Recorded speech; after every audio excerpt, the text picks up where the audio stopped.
The last 4 episodes in this miniseries are centered on values. So as a value-based headhunter, I think it's essential to interview for the values that a person holds, not just their competencies and skills. So in episodes 10 of our miniseries, I'm going to talk about a really key value, which is kindness. I pondered on this one a long time and trying to understand what are actually the values that I'm seeking? What are the qualities of individuals? And I continually ask people whenever I'm interviewing them, people I've deemed to have been significantly successful or who have observed the human condition over long periods of time. I'm asking all the time, what have they observed as being the indicators of someone to be talented? Actually, where I found great guidance on this was from ancient philosophy, the likes of the Stoics and Buddhists and Christianity. And they, for many thousands of years, humans have been thinking on what goes into being a good person, right? What does it take to live a good life? What does it mean to acquire merit and be a positive influence on the world? One that I'm left with a lot, which is kindness. I'm been thinking about kindness in many different ways recently. And people often think that kindness is just external quality, like what you give to other people, which is important. I do think kindness is very important. It can be easily faked, kindness. So you do need to watch out because people can use it. It's quite cynical, but they can. But like a kindness with integrity, it's just a beautiful quality. Outwards, wonderful. What great people to work around, people to interact with. And kindness is a type of abundancy. So when it's given, it just creates more and more and more. And I think invariably other people want to be around people that are kind for that reason. But then there's a much maybe underappreciated form of kindness that I'm always asking for as well, which is kindness to yourself.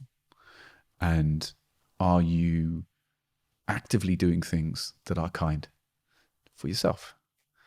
I mean, you might think, what does that mean? And it's not like giving yourself a hug, which you can, but it's cool. It's quite hard to give yourself a hug, but you should if you can.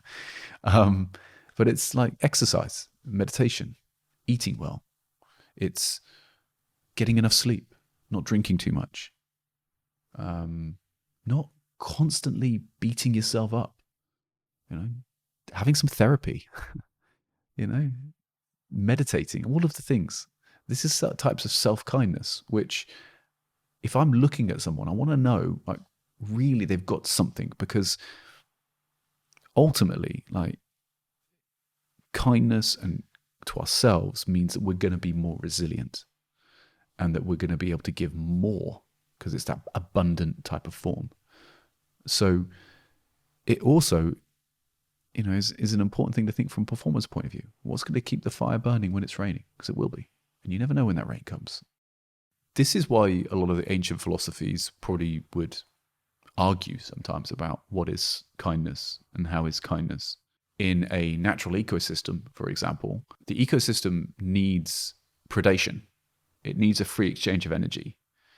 Because without a free exchange of energy, you can get monocultures, and ecosystems operate best when there is a variety of actors within an ecosystem and a free exchange of energy. So what I mean by that, does the rabbit who gets eaten by the eagle feel it was a kindness? Well, the eagle's chicks will feel like the food that the eagle brings back is a kindness, but the baby rabbits who now starve to death because their mother's been taken probably don't think it's a kindness, if that's a level on which they could think. So one has to be thoughtful here. Is, yeah, absolutely, it's that problem. I think on that, where is, so kindness is subjective, of course, but that's the point of making choices about the people you want to have around you. What type of kindness do I appreciate? But I still think ultimately, that's integrity of action. The thing that I'm trying to do, the reason I have done the thing I am trying to do, is that done with a greater good in mind? Is that done with the highest good? Like, maybe not the greater good, because that can be an excuse for many people down the terms doing quite terrible things. It's a difficult one. because if I enact a type of policy which is going to alleviate climate change, but in doing that said thing, I put certain companies out of business and then have people's jobs be on the line because of that, they go home and have a pretty shitty time. But there is a greater kindness that needs to happen for the community. So in that moment, I suppose, ultimately what we're asking people to understand and do is to look at a greater cause than themselves. And how does the kindness that's being put out there maybe not always be directed at them? And it's paid upstream in some ways. It's a big philosophical topic, which is to dive into, like, what is right kindness and what is not. But I think ultimately in ourselves, if we follow great doctrine, or we think of, the thing that we're doing to someone, would we like that thing to be done to ourselves? That's a good one. So it's kindness coupled with good communication as well, so that people can understand what the motivation is behind the action that they've taken. So kindness, the Stoics talk about kindness specifically in two ways. One, that underpin this, they come at this, I think, from the idea of having a clear perception.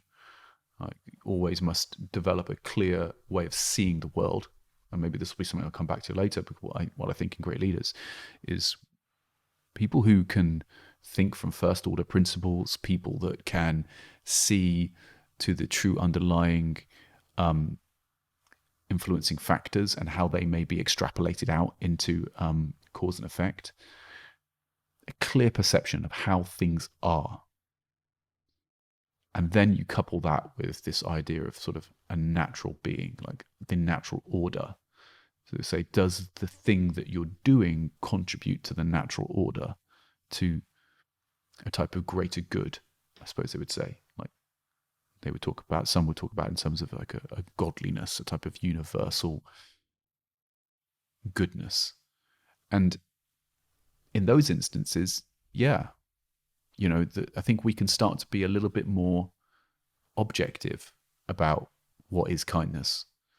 And I think then it's also probably a really interesting point here to say is that if you can have a conversation with someone, Sam, where you can say, what is kindness and what does it mean and can it be subjective? And if they can understand that there are paradoxes within it and that there are dependencies and there are exceptions to the rules, then you're probably dealing with somebody who's also at a higher level of understanding, taking 5 stages of adult development.